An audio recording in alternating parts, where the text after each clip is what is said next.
10种隔夜菜堪比砒霜，看似节俭，实则玩命。第1种老人们深信不疑，你是不是也习惯了把吃不完的菜放进冰箱，第2天热热继续吃？小心，有些隔夜菜在存放过程中产生的有害物质堪比砒霜，正在悄悄摧毁你的健康。本期世界探索站为你独家揭秘10种绝对不能乱吃的隔夜菜黑名单，看似勤俭持家，实则玩命。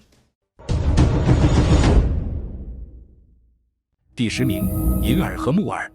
干燥的它们很耐存，但问题出在长时间泡发和泡发后隔夜存放。在适宜的温度和湿度下，泡发的银耳、木耳是椰毒甲单胞菌等细菌的绝佳培养基。这种菌会产生致命的米酵菌酸毒素。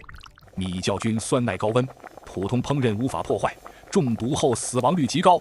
建议银耳、木耳现泡现吃，泡发时间不宜过长，吃多少泡多少，绝对不要吃泡发过夜的。第9名，散装的卤味。菜市场或熟食店售卖的散装卤味，本身就存在交叉污染和卫生不达标的风险。买回家后如果隔夜存放，更是给了细菌繁殖的黄金时间。即使彻底加热，也可能无法杀灭细菌产生的某些耐热毒素。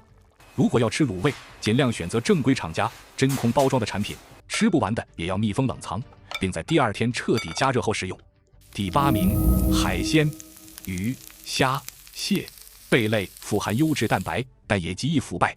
隔夜后，它们体内的蛋白质会降解，产生胺类、组胺等有害物质，不仅增加肝肾负担，还可能引发过敏或食物中毒。特别是螃蟹和贝类，死后细菌会迅速繁殖。海鲜强烈建议一餐吃完，吃不完的也最好在下一餐尽快解决，不要存放过久。第7名，凉拌菜。凉拌菜在制作过程中没有经过高温烹饪杀菌，食材本身、砧板、道具、容器以及人的手上都可能带有细菌。隔夜存放，细菌会大量繁殖，即使放入冰箱，也只能抑制部分细菌。食用隔夜的凉拌菜是导致肠胃炎的高风险行为。凉拌菜请务必现做现吃，吃多少拌多少。第6名，半熟的鸡蛋。比如溏心蛋、温泉蛋，新鲜制作时非常美味，但如果没有完全煮熟的鸡蛋隔夜存放，极易滋生沙门氏菌等致病菌，再次加热也未必能完全杀灭。食用后可能导致急性肠胃炎、腹泻、发烧等。建议鸡蛋最好现做现吃，如果一定要隔夜，请务必彻底煮熟。第5名，豆浆。豆浆是植物蛋白的优质来源，但也非常容易变质。它富含的营养物质同样也是细菌的天堂。新鲜豆浆最好在2至4小时内喝完，即使放入冰箱，也不建议隔夜饮用，因为细菌依然会缓慢滋生，容易导致腹泻。如果自制豆浆，务必彻底煮沸，并且喝不完的应快速冷却后密封冷藏，并在第2天尽快喝完。第4名，茎叶类蔬菜，特别是菠菜、芹菜、白菜、韭菜等绿叶蔬菜。这些蔬菜本身含有一定量的来自土壤和肥料中的硝酸盐，在煮熟后如果长时间存放，细菌的分解作用会将硝酸盐还原成亚硝酸盐。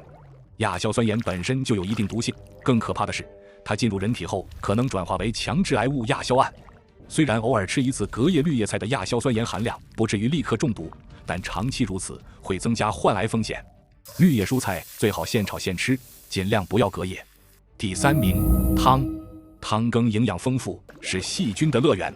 如果用勺子在锅里反复舀取，会带入大量口腔细菌。如果将汤长时间存放在金属锅如铁锅、铝锅中，汤里的盐分和酸性物质可能会与金属发生反应，析出有害物质。如果汤里含有大量绿叶蔬菜，同样存在亚硝酸盐增加的风险。喝不完的汤应在出锅后立刻用干净的勺子盛出要储存的部分，放入玻璃或陶瓷容器中，快速冷却后密封冷藏。第2名，菌菇类。无论是香菇、金针菇还是杏鲍菇，煮熟后都非常美味。但是煮熟的菌菇如果隔夜存放，其复杂的蛋白质和多糖体容易被细菌分解，产生有害物质，导致肠胃不适。尤其是野生菌菇，成分复杂，更不建议隔夜食用。菌菇类最好也是一餐吃完。第1名，反复加热的隔夜的老卤汤或万年卤汁。传统观念认为，老卤汤汇聚了食材的精华，越煮越浓郁，营养越好。节俭的美德也让我们不舍得倒掉这锅精华。但老卤汤简直是亚硝酸盐的超级工厂，汤汁营养丰富，反复加热、敞开存放，新旧食材混合，都给了细菌大量繁殖和分解硝酸盐的机会。并且在长时间数天、数周存放的共同作用下，亚硝酸盐含量会急剧飙升，远超安全标准。大量摄入亚硝酸盐，轻则可能导致急性中毒，重则在体内转化为强致癌物亚硝胺，长期食用会极大增加患消化道癌症如食道癌、胃癌的风险。好了，今天介绍的这10种隔夜菜非名单，哪一个最让你感到惊讶？你家里是否也有吃万年卤汁的习惯？欢迎在下方的评论区分享你的看法。如果你觉得这期视频让你对隔夜菜有了全新的认识，对你有帮助，请不要吝啬你的点赞，并分享给你关心的人。感谢您的收看，下期也会给您带来更精彩的内容。